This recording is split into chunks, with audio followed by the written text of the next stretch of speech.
So say that again. As a kid, the blue orbs used to enter the room before beings on a space visit, I suppose you'd say. Yeah, that's how I recognise them coming through the wall before they physically manifest. God, the sounds that I'm hearing in the background are amazing.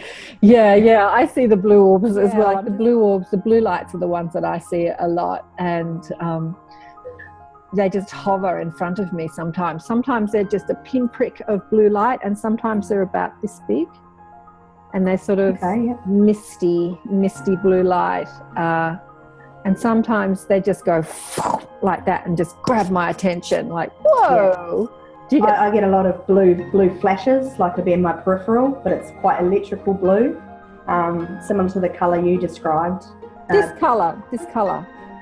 Yeah, mine's a little bit more of a bluer blue, electric. But yeah, I get that a fair bit. I see a lot of misty stuff. It looks almost like smoke, and sometimes it'll look like a being, or sometimes it's just energy, and or you'll just see something move, spirit move in the corner of my eye all the time. So we've had orbs flying around just during the interview. So have you? Interesting to see whether you picked any up. You got to accentuate the positive. Wow, I feel good. A little bit of feel good goes a long way. You're listening to KAren Swain, teacher of Deliberate Creation, accentuating the positive, showing you a way to a better life. Accentuating the positive, it's not just fad, it's sanity. Who in their right mind would accentuate anything else? If you feel like that's what you want to do. Hello and welcome to another fascinating show, Accentuating the Positive Media with KAren Swain, awakening consciousness and expanding your horizons. Today I'm so delighted to introduce you to another amazing person.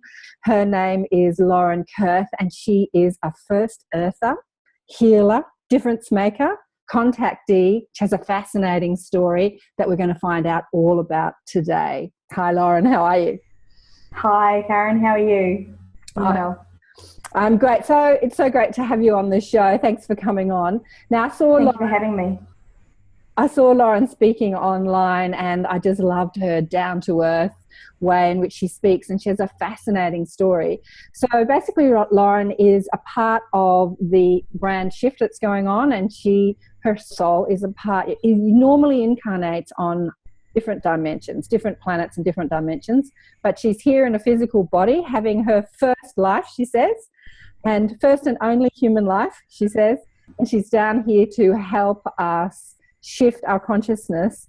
But I want to get into the human story. So how did you find this out, Lauren? First I'll have to correct you. I'm a New Zealander. Loving and living in Australia. Yeah, you are a New Zealander. I should have known that accent. But yeah, I'm sorry that you are a New Zealander, but living in Australia, yeah. Yeah, I love Australia. It's home. I started having experiences with my first conscious memory of a UFO around the age of 4 or 5 when I was in New Zealand. I woke in the middle of the night and had a strong pull to go to the window and saw a beautiful disc craft with coloured lights hover for not very long, probably 100 metres across the road above treetops, several hundred metres into the air. Hovered no more than 10 seconds and then shot off across our mountain, our local mountain. So, and I had that feeling, no fear, more of connection, and I just went back to bed and straight back into a deep sleep and woke up and just had memory of it the next day. And from there I had lots of different unusual experiences with spirit and with interdimensional beings when I was sick as a child, and it's progressed, and lots more contact now as an adult. So tell me about that I'm doing.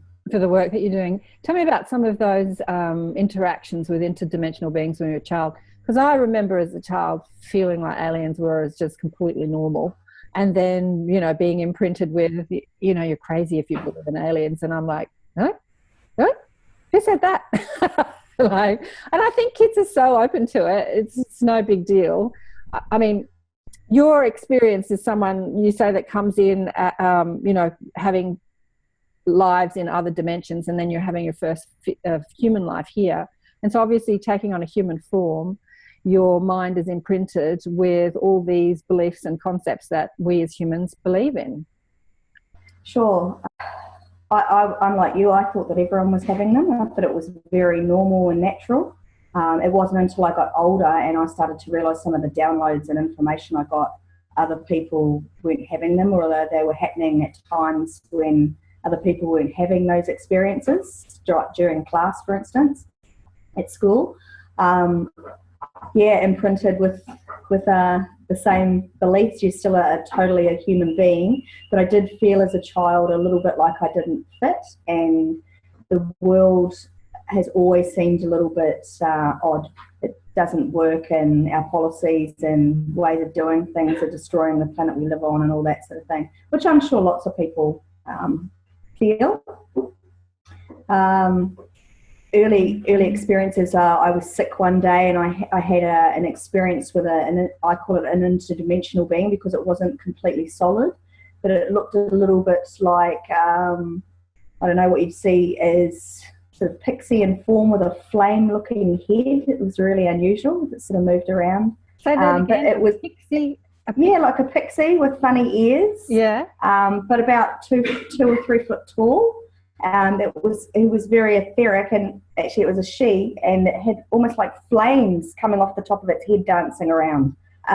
All see-through, not the same colour, but that's how I can describe it as a child. And I thought I was being taught to whistle. I was actually unwell. I had glandular fever, and she was actually toning energy and frequency and codes into my body, I believe. So I used to have a lot of nighttime sleep state experiences that are quite common with contactees, but I used to know that they were going to happen on the day before they actually happen. I get a feeling come across the environment, the unified field, and I knew that I was going to have some sort of experience, and then I'd have it in a dream state where you're actually aware that you're having that dream state and that it is real, but you think of it as a dream as a child, but as an adult I've had it, and I've had physical marks as an adult and different things that have shown me that something really did happen, and that was quite common as a child. And that's where I was told during an experience that this was the first time I had been to the planet, and that it would be my last time. And I'd come to learn about a shift in consciousness, to know the truth of what God is, and some sort of earth storm, something happening with our planet. Earth storm? What do you mean by earth storm? Yes. I don't quite know what that means. I don't know whether it's a storm of consciousness or I'm still yet to find that one out. But I'm certainly aware of the shift, and I've certainly had experiences with what I believe is the God force. So I'm 2/3 of the way there. So that's what they told you, that you'd come to be a part of the shift and part of the earth storm. What, like basically to experience it? Yeah, to experience something. I don't think it's a negative thing. I think it's to do with energy. Yeah. That I was carrying something in my genetics, a frequency that had never been here. I was carrying something for them. I know, it's fascinating, and we've had some interesting. Which I think we've got a lag. We're having fun with a bit of a delay. Yes. Yeah, we're having fun with the technical stuff. We had fun when we first started. Before I pressed record, I was getting this, which sounded like a vacuum cleaner sound in the background. It would go, and then it would go, shh. So we had a bit of an intention. We talked to your mob and said, please, guys, can we have a nice, smooth, technical experience? But I think you've frozen. Yeah, she's frozen. We're going to start again. Oh, no. So that was interesting what you said about earth storm. As you said that to me, I asked them, like, what is that? And this is the information that I got from my mob. They said that never before has a planet been, has so many come down to help with this shift. It's like this big storm of consciousness. It was interesting. Yes. Years ago, probably about 20 years ago, there was this big thing in Australia, well, even 30 or 40 or 50 years ago, people were saying that there's going to be a tsunami that hits the east coast of Australia, which is where I live, which is where you live, and wipe out, you know, the east coast of Australia. And some people like got up and moved to the country, took their cans of food and moved to the country.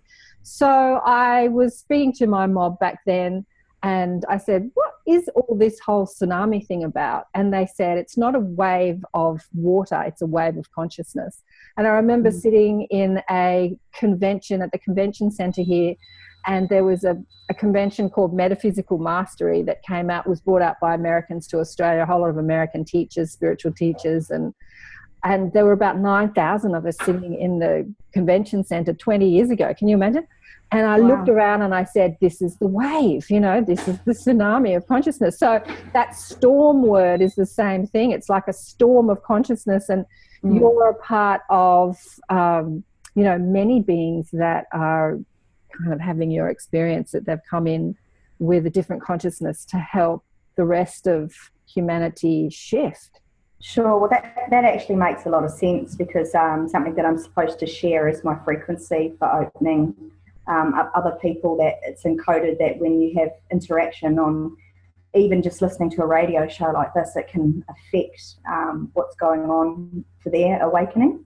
And that would be true. People who come to my sound group and even meet me at public meetings or where I speak, people want to touch me, and they feel an unusual connection. I took my best friend to an event recently, and she was just blown away with the way people react, because I'm just normal Lauren to her, and so she doesn't always feel what's flowing from me like other people do, and it's quite surprising. But I've been told that you mentioned portals before, that I am a portal for this energy as part of the shift. Whatever's encoded in my frequency and genetic code hasn't been here and won't be here again. So, and that's been told to me over and over if I've had a reading or something like that, the same words over and over for years. So it's just their way of getting that message to keep going and do what you're meant to do. So when did you start like looking for answers? Like, who am I and what the hell is going on? Why do I have these experiences? How old were you? Well, I guess I didn't.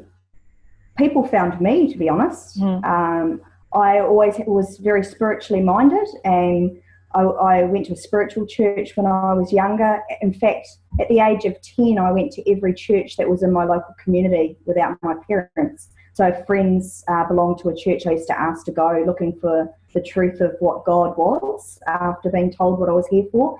And I was having some energy experiences with who some people would call Jesus, or it just came as an energy that I recognised, and I was told to stop looking in the church. I'm sorry,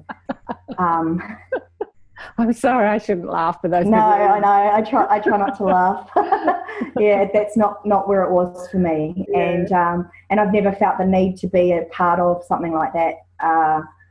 So I guess I can't say that I actually made a decision to start looking and who am I. I kind of felt like I knew who I was from a young age, and I was always very open and thought it was very normal. So I guess I didn't know any different until I got a little bit older, and some of the things that were blurting out of my mouth in class didn't really fit, because I would get into trouble. And I remember having a few experiences where I think I left my body and woke up in class wondering how I got there and why does everyone know all this stuff, and I haven't really got a clue what's going on in the class at the moment. So this is in school?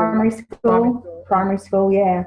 So teenagers, not too much. Always had a really good intuition and a spirit connection, but the UFO stuff didn't really start again until I had my first child, which was 20, and I started having different energy visitations and things again. So it's interesting when you hit puberty. There's something that happens in puberty when the hormones kick in that it kind of disconnects you for a while, I think, as the physical body is going through those huge hormonal changes as a teenager.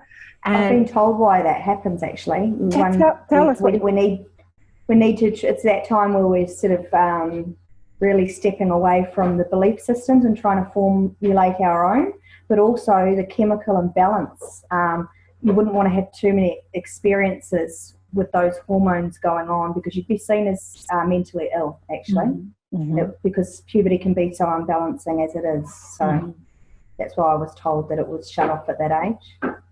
Yeah, it's confusing being a teenager for anybody, but for starseeds having those sort of experiences, yeah.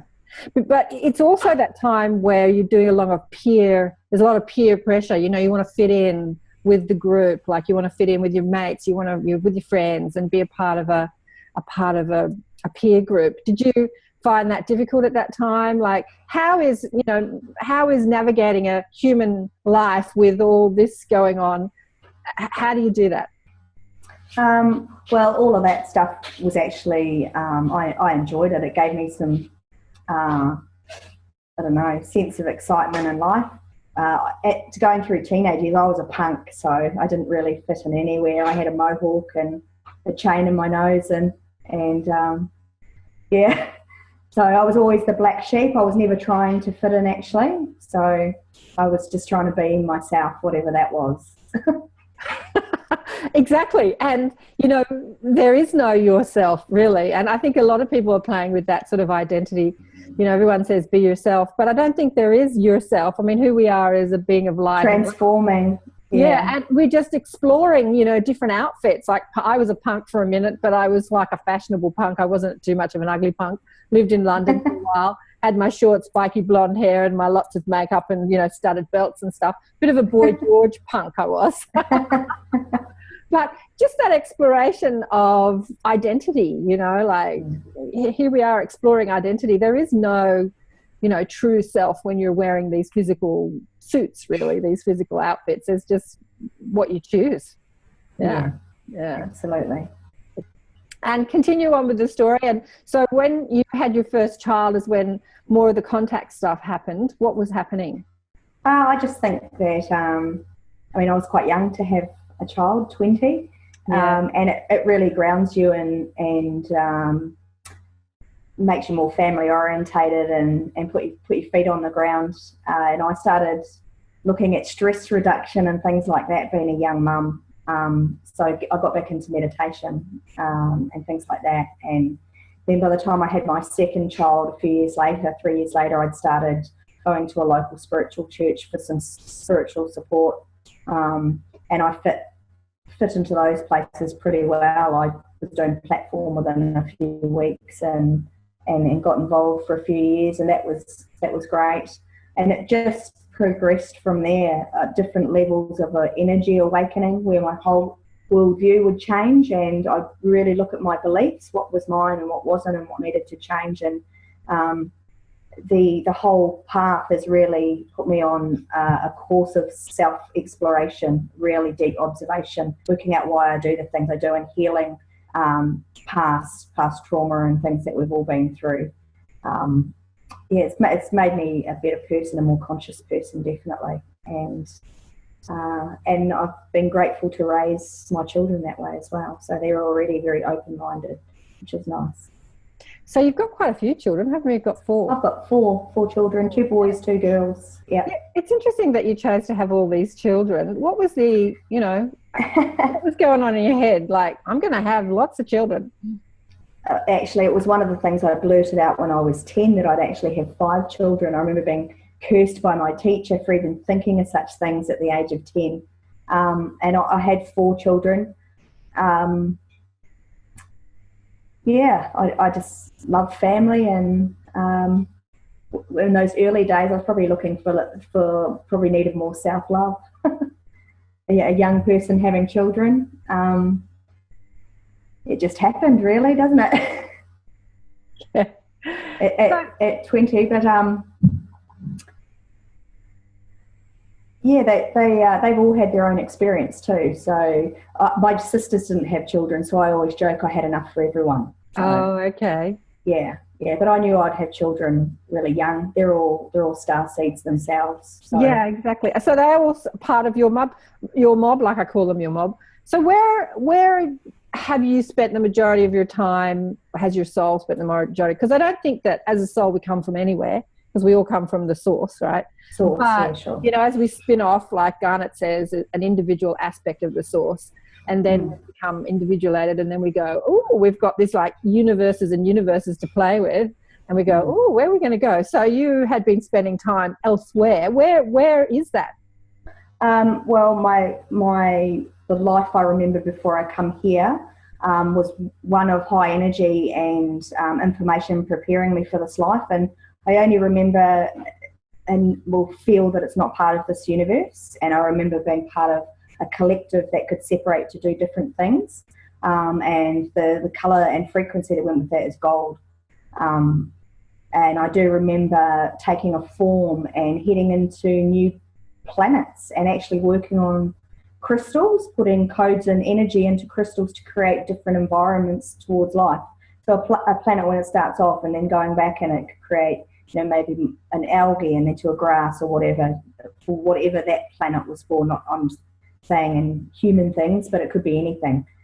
So that's the memory I have. It came to me in a meditation, and I've dreamed about it as well, with a very strong feeling and in a download. And as far as I know, I definitely have had lives with some of the beings that are actually helping here on the planet. Like, I know I have a connection with the Arcturians and the Sirians, some geometrical beings. I know when I had a process with Mary Rodwell, she could tell me that came out in that process that I had actually incarnated into lots of the beings that were working here. And as a child, I have memory of in a dream state. My sisters sometimes couldn't wake me up. I'd be crying and saying, like, I can't do it. I don't want to go back. And I have these memories of going in a sleep state to a council, and there's lots of different unusual looking beings there that are involved with the evolution of this part of the universe, and looking after the planet, or monitoring more than anything. And I actually, just sitting here now, I know I had a connection with those people, and I would be talking about the level of consciousness that humanity had made. Or when I say talking, most of it was telepathy, actually. Yeah.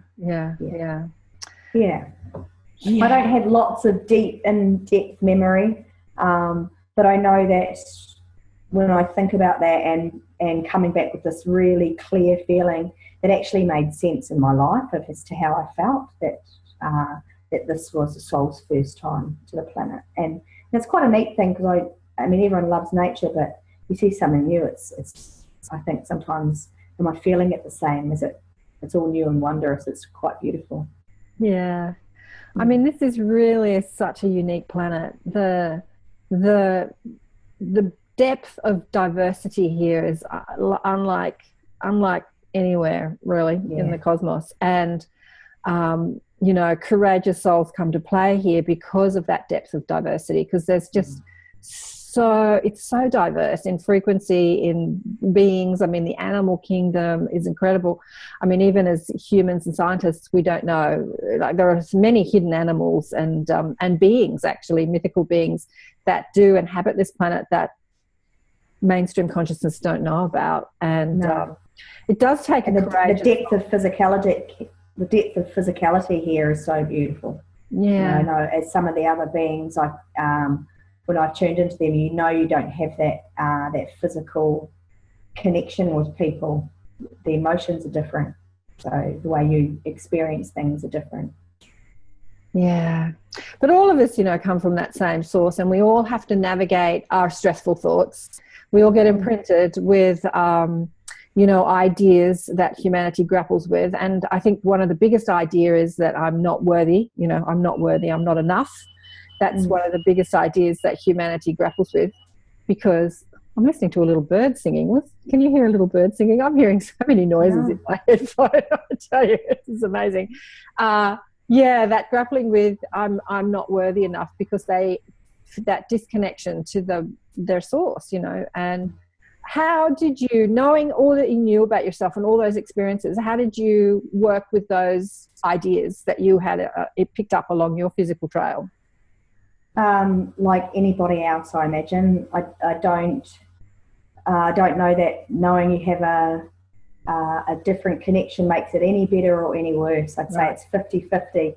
You know, sometimes it feels good to know that you're connected to something else and really feel it the way some people don't. And then other times I know it can make me feel a little bit sad because the world is a dense, heavy place at times. But all of those negative experiences, I always see them as lessons for growth anyway. So with my work that I do, it's really about getting out of that victim space, and I've got tools to help people deal with that. So, and I've had a full life like many of us have, so I've had plenty of challenges to overcome.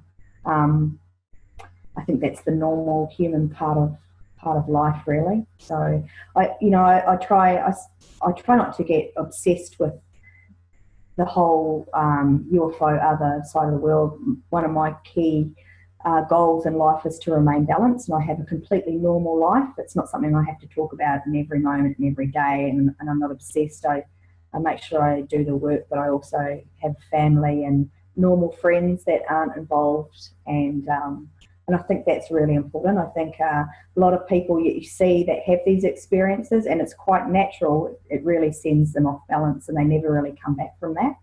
And they also get hooked into the fact that they may have been an ET before, and it becomes their life. But we have to remember that we've come to be humans, and do it in a human, balanced way. We don't change the planet through being ungrounded and airy-fairy and all that sort of stuff. So I've tried really hard just to remain grounded, balanced, and normal.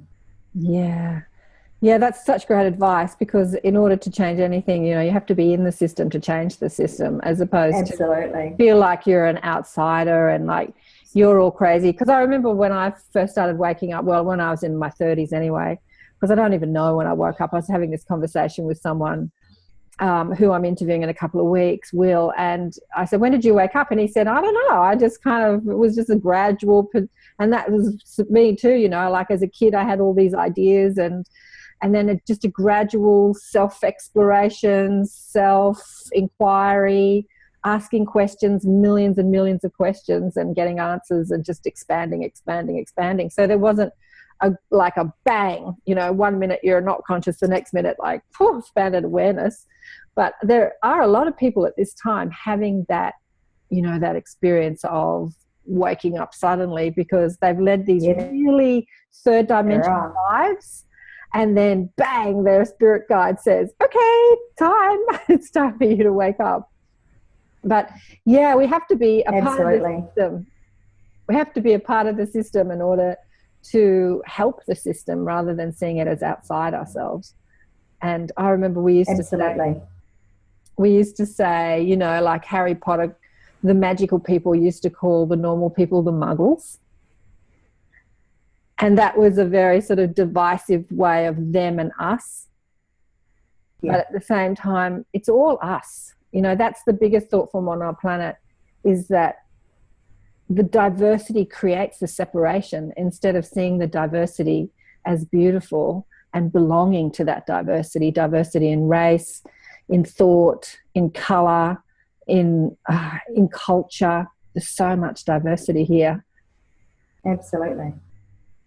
A message that the off-world beings really want us to get, because they're even more diverse. And when we join our cosmic family, as as Sherry Wilden and Mary Rodwell talk about, then we're going to have even more diversity. Absolutely. Yeah, definitely. And acceptance and understanding that people have a right to be who they are is going to be huge for humanity. Mm-hmm. It's, which is why this consciousness shift is moving along pretty quickly, and you can see it growing, but it needs to happen, because at the moment, people ask all the time, why don't they just come down and land? And I said, look around at what we do to each other. When you find a difference that you don't understand or that frightens you, we're pretty trigger happy as a species. So we've got a way to go yet. Yeah, we have. So I was watching some of your other talks where you were talking about your energy, the energy that you carry, this sort of electrical energy. And it reminded me of one of my favourite films, Powder.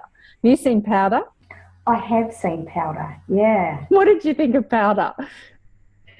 Yeah, it was a strange film, but it was pretty awesome too. It was pretty moving. So Powder is about this young man who is, as a baby, his mother dies giving birth to him, and he has this frequency that he carries, an electrical frequency where lightning chases him and wants to sort of connect with him. And so he has to live underground in his grandparents', what do you call it, under the house? What do you call that? Bunker. Thanks. Yeah, bunker. Yeah. And he's an albino in the movie. It's a fictional movie, but it's probably based on someone like you. And he's reclusive until his grandparents die, because his father leaves because he's such a strange baby, and his mother dies, and his grandparents bring him up. And then the authorities find this like teenage kid who's like really strange. So he's totally empathic. He feels everyone's thoughts. He has this electrical frequency that's just like he can just manipulate electricity. Such a great movie. I'm sure. You could read minds as well. Read minds, yeah. I loved it. Like, it's probably 20, 25 years old, that movie, but I loved it. But when I was listening to you talk about your frequency, I'm thinking, oh, she's just like Powder. Do you want to talk a bit more about that? Yeah, well, I definitely can say that I have a vibe, and after an experience, I experienced what I call electrical, and I have actually blown up a few things.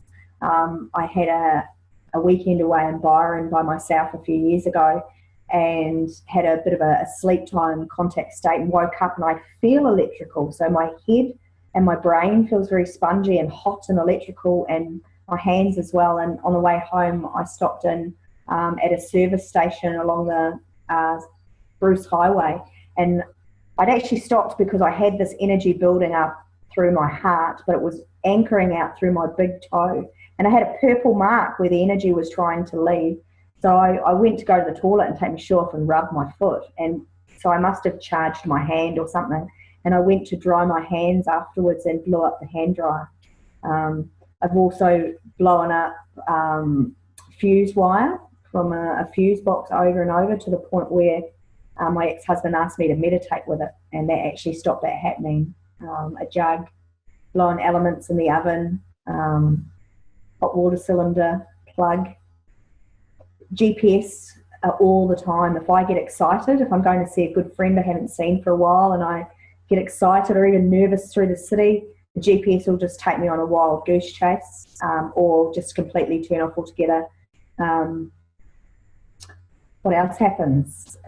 If I'm thinking of someone, it'll take me to their house and not where I'm going. Right.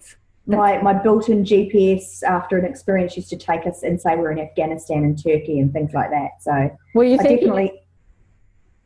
thinking of Afghanistan and Turkey when it was saying that? No, I was rushing to get my children to school on time. Sorry, we've still got this lag. But interesting that it said Afghanistan and Turkey, which are places on the planet that are really needing the love. That's true. I never really connected with that. It was a built-in GPS, so every time you turn it on, it'll tell you where you are. And else we weren't on the Sunshine Coast any longer, or in another country. So, but that was happening a lot through a lot of big downloads. I've had some personal downloads recently, and I was at an ex-partner's house, and we just had a hug, and I just start vibrating, and he said the feeling that comes off me is just incredible, just makes you feel all blissed out and really good. And later that night we were asleep, and he woke up about 2 a.m. and he could feel the whole bed vibrating, and not like something is shaking, just like a machine that's slowly grinding over. Like a hum. He touched a hum, yeah. He touched the side of the mattress, and he said the whole bed was humming. And then he rolled over and he could see me moving really, really unusually, and he waited for it to stop and then woke me up. And he said when I opened my eyes, it was like he could see light coming from behind my eyes. Do you remember there was a program, Stargate, SG-1? And the Egyptians, when their eyes would glow, it was like the whites, like there was light behind my eyes, not light coming from my eyes. And I charged my hands, and he put his fingers between and didn't touch me, and I zapped him. And he did it again, and it zapped him right through to his foot. So that was quite funny.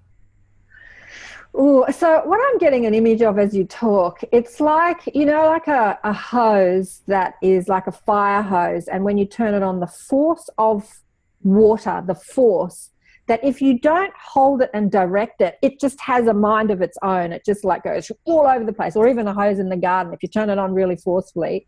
And then, so you have to grab a hold of it and then direct it. This is what I'm feeling like as you're talking about this energy, that it's like if you're not directing it, it's going to sort of wreak havoc, blow up. As it was at the beginning when we first connected before I turned the recording on. It was just going insane, and the two of us just went into meditation, a quick meditation, and just asked to direct that energy. So is that what you're doing with the energy? Not really. I've only had it affect people a few times, and once was recently at a talk where people were overwhelmed with the energy that came through me, and that happened quite spontaneously. I've had a few quite major downloads, one where I actually had passed out. And I didn't pass out this time. I managed to sit down, and it's like everything stands still. And I've had all the tests and brain scans and things like that, and they can't find anything wrong with me. I've had my heart looked at. But it actually, this time it affected 4 people. One lady felt a little bit unwell from it because it was overwhelming. Yeah. Some people in the back actually said they felt blissed out. I felt quite blissed out. And it affected my ex-partner when we hugged in a really positive way. The rest of the time it's pretty much just been coming into me, and I don't really direct it. Like before, when everything was playing up with the internet, I was completely relaxed. I'd had a bit of a chill out beforehand and got a cuppa and no excitement at all.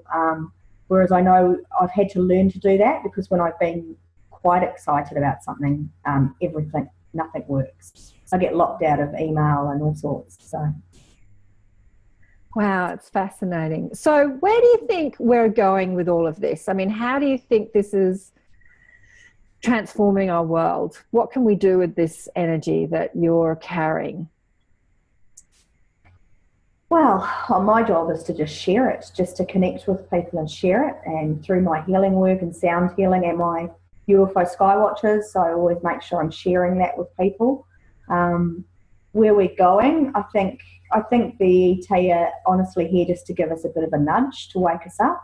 And I truly think the StarSeed phenomena is the inside job, where they've realised that due to free will, there's not too much you can do from the outside, but you can incarnate some of our souls to take a frequency back to help everyone awaken. And as we work on ourselves, I believe we're biofeedback, biotechnology with the universe. And because we are all one and connected through energy, the more we work on ourselves, the more we actually help free the consciousness of the planet, and it flows to everybody.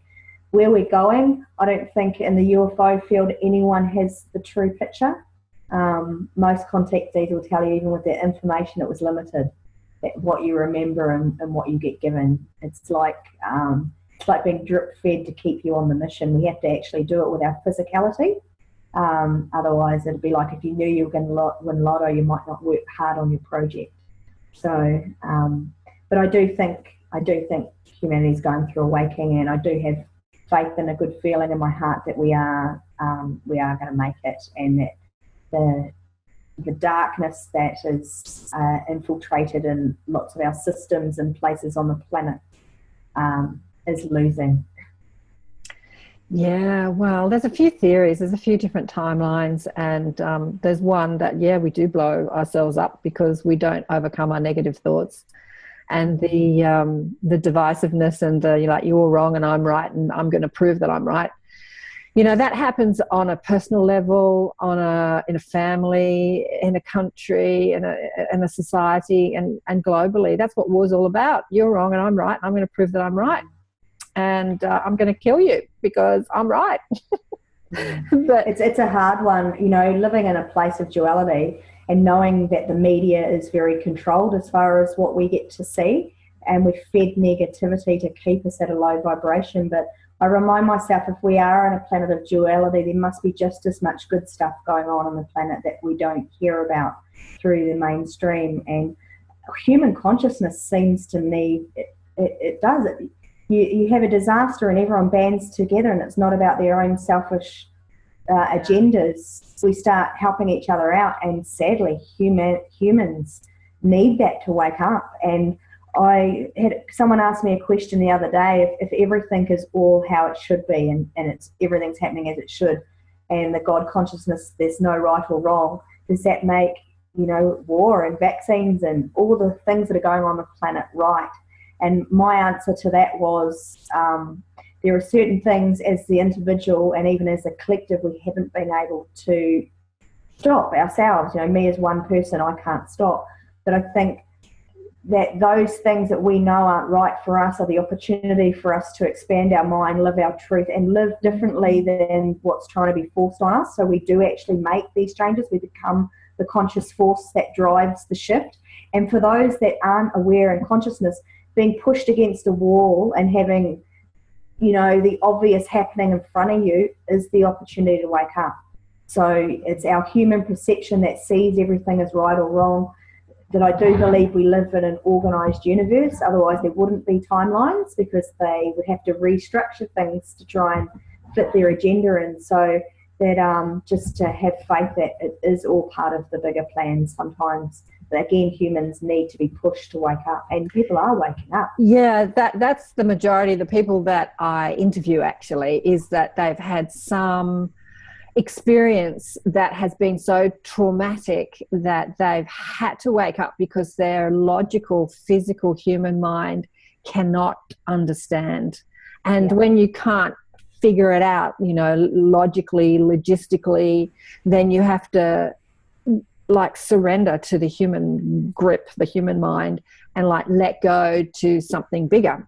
And I've had that conversation with so many people. The last conversation I had was with Marie, a doctor who had 5 children. She had the mansion, she was married to a surgeon, she had 5 kids. I said that already, but the tennis court, swimming pool. She had this really cushy life until a car came careering down the road and squashed her 4-year-old.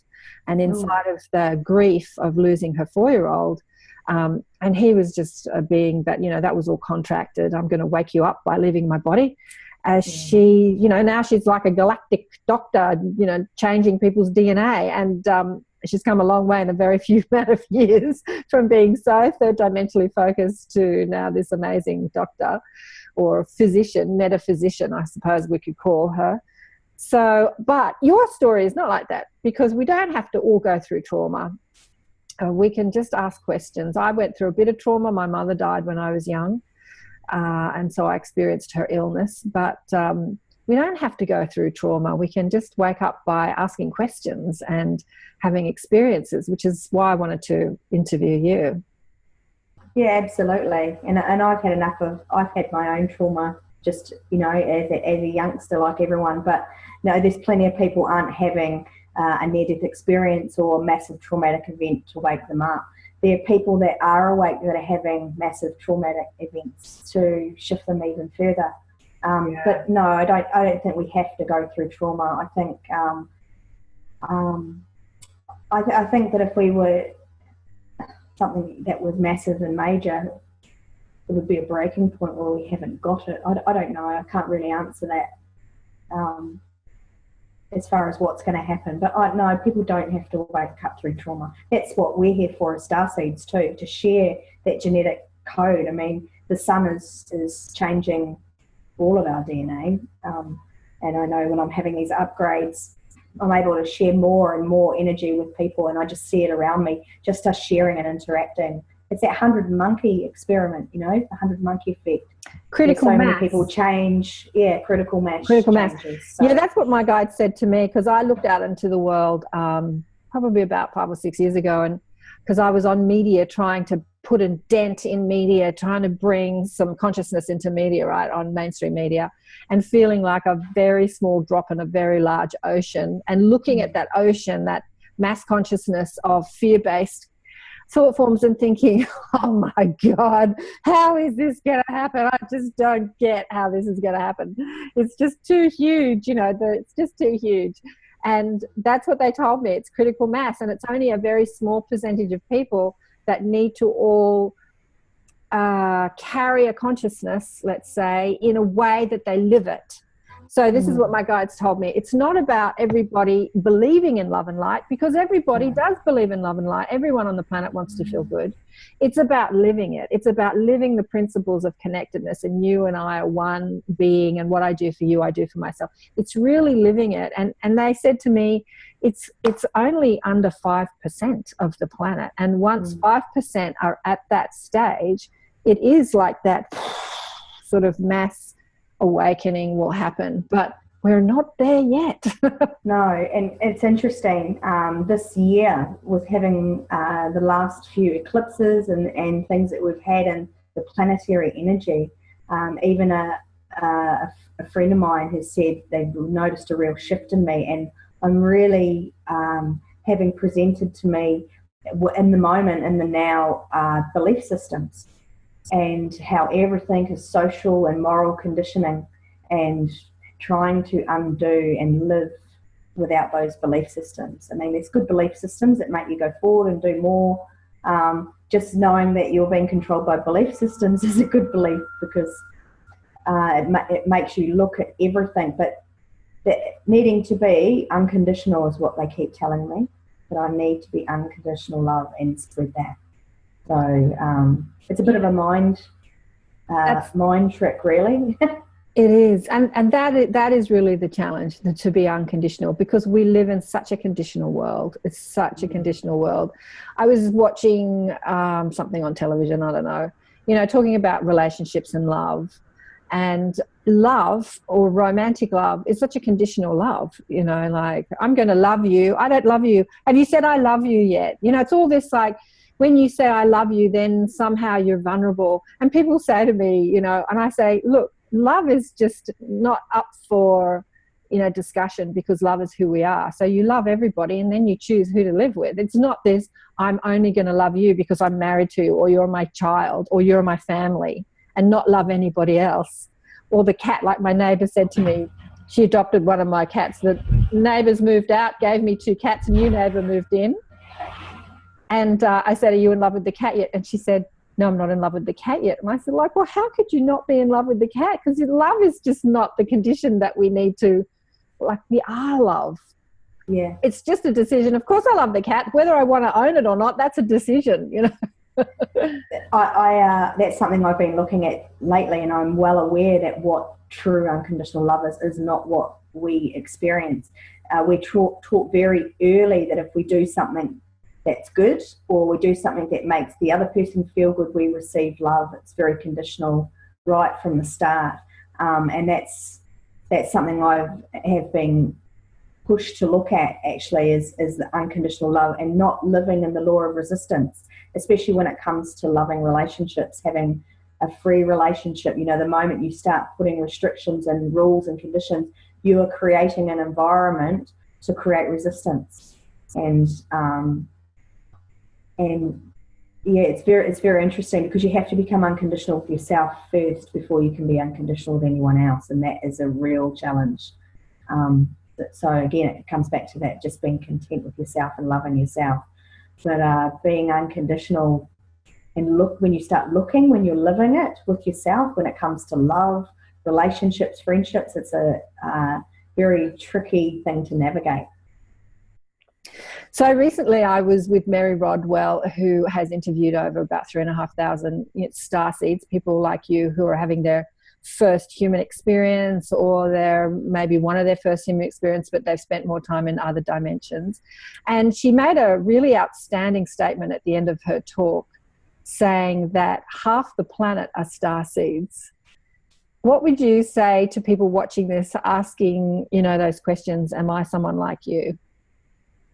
Yeah, I'd agree that it's a huge amount of starseeds on this planet. Not everyone is awake. We're all encoded to wake at different times. Actually, on Mary's website, and she's actually given me permission to put it on mine, she's got a questionnaire that you can ask a whole lot of questions that fit into the starseed or experiencer category. And if you are questioning whether you're a starseed, I'd say that's a good indication that you kind of feel something's a bit odd, or you're having experiences that you aren't aware, you you don't know what they're about and you're looking for answers, go onto her website or mine and have a look at the questionnaire. And I answered a fair lot of the questions, and there were things that you might not have even realised were associated with that kind of awareness or being a starseed. But she's done so many interviews, she's picked out, what is constant in the traits of a starseed, and it's pretty accurate. Well, here's the thing. If you're watching this video or listening to this, you are absolutely, and I would say the majority of souls on this planet have spent time in other dimensions and on other planets and as other beings anyway, because the amount of diversity that's available to us when we're not humanly focused, not third dimensionally focused. So probably everybody on the planet has. Yeah, everybody on the planet has. But whether you're someone who needs to wake up to that reality or not is another question, because there are people that aren't and don't want to wake up to that reality, and there are people that do want to wake up to that reality, and because they do, they have something to bring, so that expanding your consciousness means that you've got something to contribute to those other people, Absolutely. And a lot of people, starseeds, feel like they have a mission, but they're not quite sure what it is. And some of us do have a particular mandate that we have to do something or reach a certain level. A lot of people actually just need to wake up, and because that's an energetic encoding that's turning on, so they're sharing that back with the field. But the natural fallout from waking up is that you do start looking at what's in your food, what's in your water, what medication. You start being more responsible for yourself on a mental, physical, emotional, spiritual level. And you can't help but it just draws you there. Better living. Things start to become obvious when, like you said, that logical mind can no longer argue with the fact that this isn't working, and that is what really seems to happen with the awakening community. And then reaching out to others and finding resources and things they can join to actually feel like they make a difference, which they are through their action. I think the biggest problem that people have when they awaken is this pushing against. You called it the law of resistance. Now, I haven't heard it coined that way, the law of resistance, but I kind of like that, law of resistance. And when you do start to wake up and see that you've been almost hypnotized, I suppose, like you've been living in a delusional world, you've been making things important that aren't important, and you start to think, I don't want to have any part of that. You start to push back. And this is what Esther Hicks and my mob talk about. That pushing back actually interferes with your own energy expansion. It sort of cuts you off from your connection to your source and your connection to energy in general. So you know that a negative thought doesn't feel as good as a happy thought or a positive thought. And when you don't feel good, you get tired. You get really tired. So I know a lot of light workers, for a better word, they're doing this exhaustion thing. And it's that law of resistance, because they're pushing against that which they want to fix.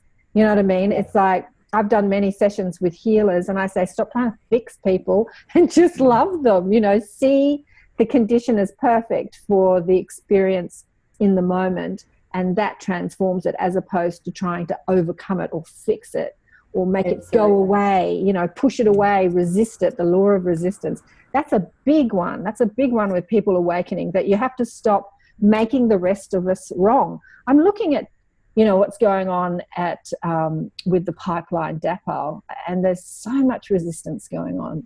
And I'm thinking it's creating awareness, but is it helping it? Because there's so much, we're peaceful warriors and we're meditating, but you guys are wrong with what you're doing to the planet.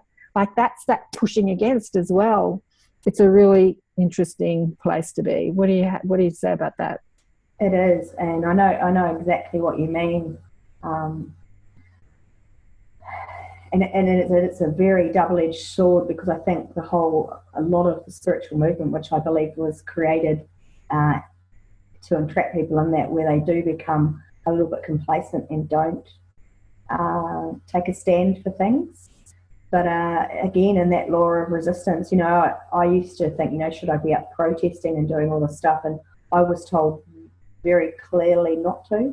It's not that you weren't taking action, it just wasn't the action that you're here to take, that your energy could be more destructive than it is positive, for me personally.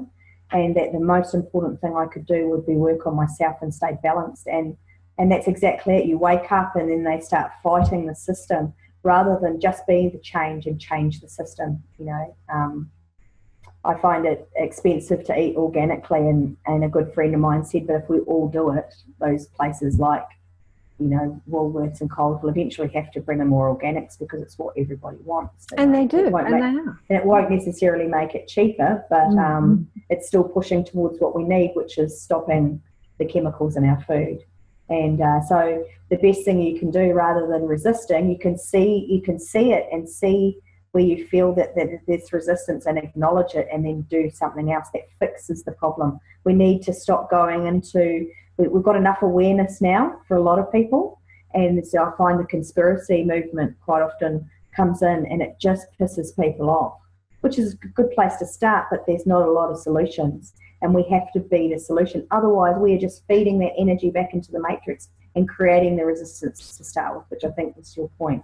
So I'm aware of those things. I don't put my head in the sand. I know that there's some really bad things going on, and sometimes I'll share it, but it'll always be shared with a message of solution, with a positive of how we need to overcome that.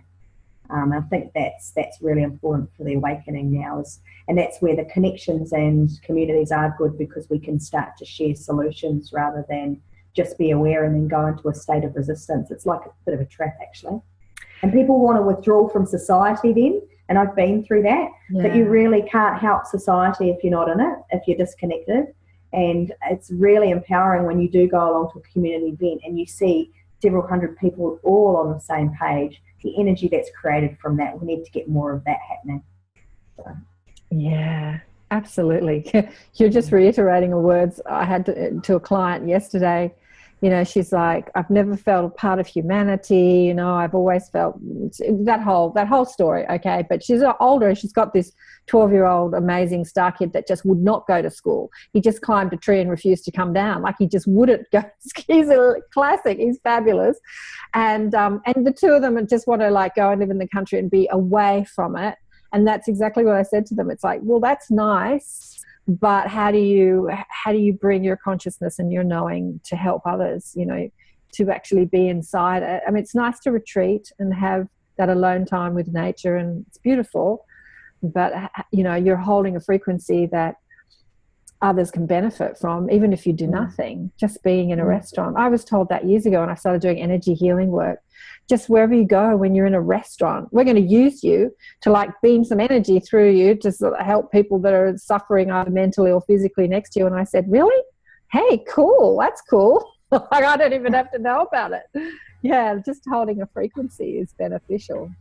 Absolutely. And I think, again, with balance, you can have that. I live out in the country. My neighbours and my landlord, which is over 2 kilometres away, and I just have the cows. But I just make sure that I engage in community things and give myself the opportunity to share with people as well. So you can find that balance. I don't know if I could live in suburbia. I think when you get to a certain level, the noise and, lots of different stuff, it just doesn't appeal to me anymore. So I choose where I put myself now. Yeah. Look, no, I get it. I moved out of the city. Well, when I say out of the city, I moved to the northern beaches of Sydney, right up the coast, the northern, and it was beautiful and everything, but they brought me back into the city. So I'm right in the thick of it. It's not where I prefer to be, but that's where I am. And they've just made it super easy for me to be here. When everyone is paying huge amounts of rents and they've just made it super easy for me to be here. But something that you touched on that I want to touch on before we finish up is that money thing. You said something about organics, and you said, it's more expensive to have organics. But that whole paradigm around the flow of abundance is such a huge thought form that a lot of difference makers, let's call you difference makers, buy into, not having enough money, something that I lived for a long time, and I don't live it anymore because I made peace with it and knowing that I'm completely supported and I can afford to do whatever I want to do, whether I want to eat organic food or not. You know what I'm saying? Just making peace with this struggle to survive. That's probably the thought form that we're working on the most as a human race, this struggle to survive. Because as we imagine, if the West didn't know that they needed to struggle to survive, they wouldn't let other countries live the way they do, where people are dying of starvation on a daily basis. If we weren't buying into that struggle called, I need this money to survive, so I can't share it with you, then we wouldn't let what's happening on the planet happen. So it's such a huge thought form, this I don't have enough to have what I want. It is, and mine's only been because I broke my knee 6 months ago, so I haven't been able to do my job. So I've had to cut back just for necessity. But you're absolutely right, and there is a whole program of poverty consciousness on the planet, and people have to realise that money is just energy. That, you know, people, there's that saying, it's a root of all evil. No, it's not. It's humans' behaviour and their choices, because it is a choice. And money is a divine energy. It's just a flow. It's an exchange of what you give out. And I found that with UFO stuff and spiritual work, people complaining about spending the most minute amount of money, like $35 on an event that I put on for 5 hours, let alone my thousands of dollars of gear and the hours that I don't get paid for organising people and communicating and supporting people afterwards, you know. And they still come, but they'll still complain that it's a spiritual gift, and you shouldn't be receiving money, and especially if you're a woman, you know, there's this whole greed. But money creates opportunities, like you said, to help people. And if we were all abundant the way we're supposed to be on every level, and we talk about abundance, and then people will moan and bitch about people that are charging what they feel they're worth for their work. It's crazy, you know. Like you say, if we all had the money, there'd be no need to be holding on scarcity, greed, and we could help more people. I've always seen it that way. I always said that I'd be a great millionaire because it would offer me opportunities to help so many more people than I can right now. Yeah. Look, it's a huge thought form that a lot of us buy into. There's that, you know, it's not enough. And going to India, that was the one thing. I was there probably about 12 years ago. That was the one thing I felt at the consciousness of India, was that there's not enough. There's not enough space, there's not enough time, there's not enough money, there's not enough poverty, you know, like there's just not enough. People are pushing past you to get past you, and it's like, I've got to get, because there's just not enough. It creates this sort of stress, struggle, desperation. Yeah. You know what, guys? There's enough. So your meditation, there is more than enough. That's what we've got to buy into. There is more than enough abundance, money, time for me to do and have everything I want. That's really the thought form that needs to be anchored in your being, because that just makes life a hell of a lot easier. And absolutely, yeah, my life's been more fun. And more fun. Absolutely. Oh, beautiful. It's been so beautiful to talk with you today. Thanks for sharing your story. Karen. Thank you. Thanks to the mob for making it not so, you know, crazy technically, because there's been a few hiccups. I'll have to do that more often. Yeah, focusing the energy, because at the beginning it was just crazy. It was like listening to a vacuum cleaner. You couldn't hear it, but I could hear it in the background. So thanks for having the chat on ATP Media with me. And remember, if you want to join the Inner Sanctum, I've got monthly webinars happening where you get to learn deliberate creation, you know, how to take a hold of that energy and focus it to where you want. We have more discussions like this in a more personal basis or a more directed basis, and I invite people, some of my guests, to come on each week and share their stories, so that you get to ask people questions. You get to meet my guests personally. The next guest I've got coming on in March is Krista Gorman. She's going to share her experience in her near-death experience and what she learned on the other side. And there's a whole slew of guests coming on this year, so go to my website and check out the Inner Sanctum and join us. Thanks again for joining us. Bye for now. Thanks so much for joining us for another enlightened conversation on Accentuate the Positive. If you would like spiritual guidance from my guides, Blissful Beings, go to KarenSwain.com for a reading, or to listen to more enlightened thought leaders share their wisdom. Go to the listen page on KarenSwain.com and choose who you want to listen to. All the podcasts are also available on iTunes. Remember to check us out on Facebook, Twitter, Instagram, Pinterest, you name it, we're there. Until next time, bye for now. If you feel like that's what you want to do,